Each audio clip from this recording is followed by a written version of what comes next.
Hi, everyone. Amy from AMPO here, coming to be with you again. We're here to talk more about annual giving programs and the strategy behind them.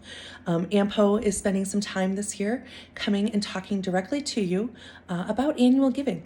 Lots of times, annual giving becomes like a series of tasks that you're just checking off the list. And we know that with a more holistic approach, more holistic strategic approach, that your annual giving program can just accelerate and raise more money for your organization. And so we're here to help. We're here to walk alongside you and share with you week by week some things to be doing to help keep your program on track so that you can benefit from having a more strategic approach. This week, we are going to talk exclusively about your impact piece. So your impact piece is one of the pieces that you'll be utilizing to reach out to donors and take them through a cycle of cultivation. You would take your annual giving programs through a cycle of cultivation just like you would a major gift donor. And so the first piece of that puzzle is an impact piece. And so what that piece does is it helps to inform your donors from last year about their giving and how much they gave last year. And it also tells an impact story of what is happening at your organization and how they helped to make that impact possible. So first we're going to dive in and we're going to talk about the donor piece of this. So what you're going to want to do is you're going to want to create a part of that piece that shows the donor how much giving they did in the past year. So you'll just run your list, sort it, and do this by calendar year. They're thinking of their giving through the lens of a calendar year, so you want to present material to them through that calendar year as well. Even if you're operating on a fiscal year, your donors don't think of it that way. They think of it as a calendar year. So just meet them where they are and talk to them about it like a calendar year as well. The other thing you can include, if you'd like, you can include how much they've given over the course of their lifetime. You might be surprised, they might be surprised at just how much that donor has given to your organization when you add up all of those little gifts that they've been giving over the course of their lifetime of giving. So I would encourage you to look at that as well. So now let's dive into the story piece of this, because this is where I want to spend a little bit more time and go a little bit deeper with you. So writing a good fundraising story is an art. There's definitely an art to this, and you've seen some really good ones. You know when it works and you know when it doesn't. But there are some formulas that you can use to follow, and my favorite formula is a problem solution formula. And so basically that's what it is the community has a problem, your organization has the solution to the problem, but the only way the solution can get implemented is if donors make gifts to the organization.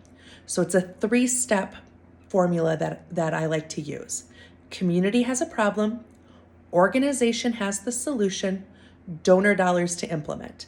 If you use that kind of a framework, you're going to find it's going to become easier to find that story, and it's going to be easier to tell that story to your donors, both in your print pieces that you're sending out and in individual conversations that you're having with them.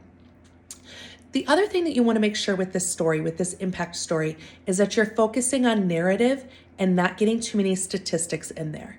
So if you have a lot of statistics included with your story, people are just going to get lost in the numbers. So you really want to focus on the narrative. If you are going to share statistics, this is going to be counterintuitive, but you're going to want to go small. Like you've heard the saying, like, go small to go big. This is one of those conversations. You're going to want to tell a story that maybe follows one person, that gives the statistic of one family.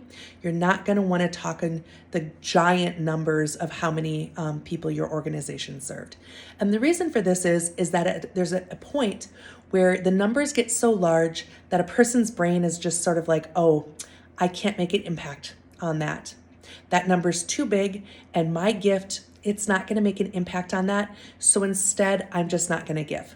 I'm going to give somewhere else where I think my dollars can make an impact.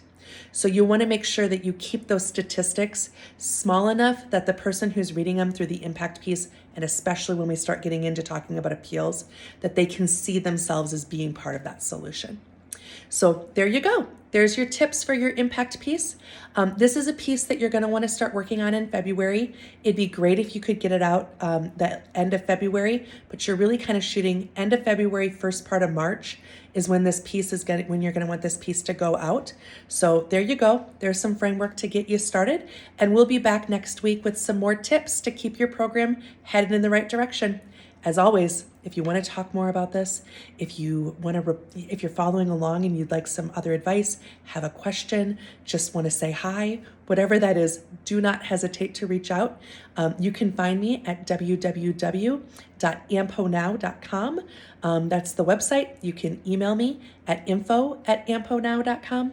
Just stop in, say hi. I'd love to hear from you. Let me know how it's going and if you're appreciating the videos. Have a great week, everyone. Bye.